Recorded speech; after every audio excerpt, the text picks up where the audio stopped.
Troubles musculo-squelettiques, actuellement, c'est la première cause de maladie professionnelle. Euh, Effectivement, au niveau des troubles musculo-squelettiques, actuellement, nous avons des choses un petit peu différentes, puisque nous avons un certain nombre de pathologies qui vont être graves, fortement invalidantes, et qui vont remettre en question l'aptitude des personnes au poste de travail.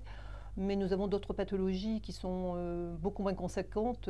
Par exemple, le canal carpien, qui est très très souvent reconnu en maladie professionnelle, n'est pas un gros pouvoireur d'inaptitude, contrairement aux pathologies de l'épaule, qui elles sont beaucoup plus difficiles à réintégrer en milieu de travail.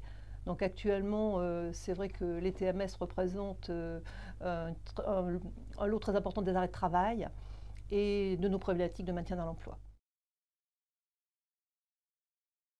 Ben, l'intérêt que l'on a dans une démarche comme celle que vous citez, c'est effectivement euh, déjà d'arriver avec effectivement des références au niveau des problèmes de l'entreprise, d'arriver avec une base documentaire importante sur ce qui a pu se faire ailleurs, à l'international, parce qu'il y avait des exemples dans le milieu de soins très intéressants, en particulier en Amérique du Nord.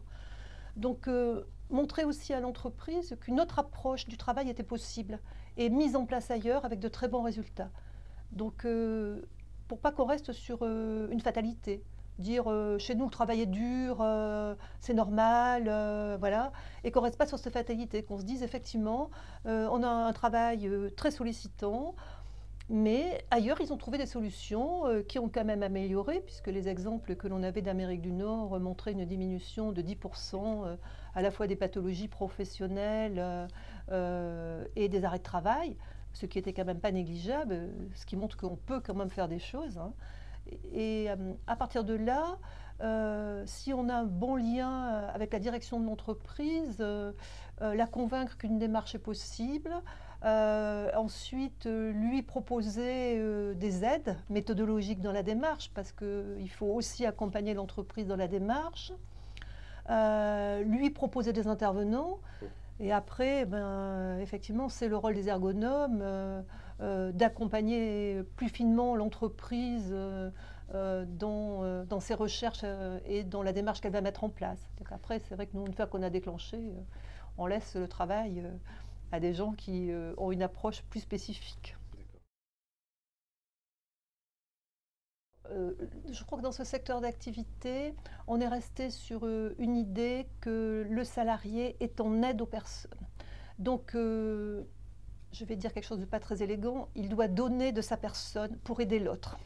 Et donc, il y a beaucoup de travail à faire pour, on va dire, moi je vais dire, rendre ce secteur plus professionnel dans ses gestes et que l'on comprenne que des efforts physiques importants peuvent être faits d'une autre façon, c'est-à-dire qu'on peut remplacer beaucoup de gestes et ça ne sera pas s'éloigner de la personne. Il y a vraiment un très très gros travail à faire d'accompagnement psychologique dans ces métiers, sur la représentation que l'on en a.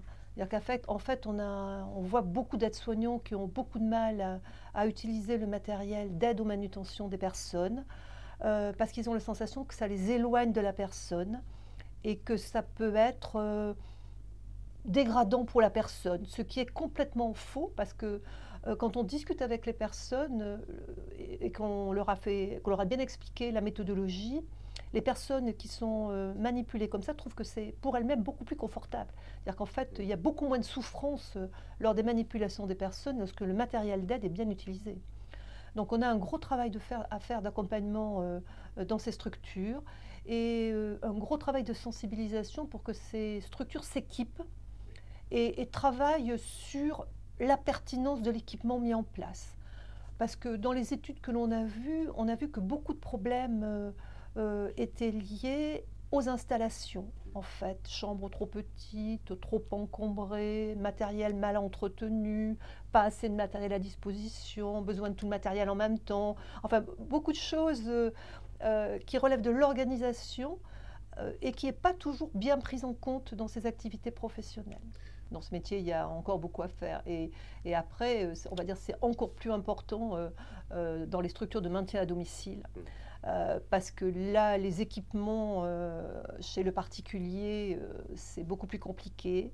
et que cette population, pour le moment, manque vraiment de formation à l'exercice de son métier.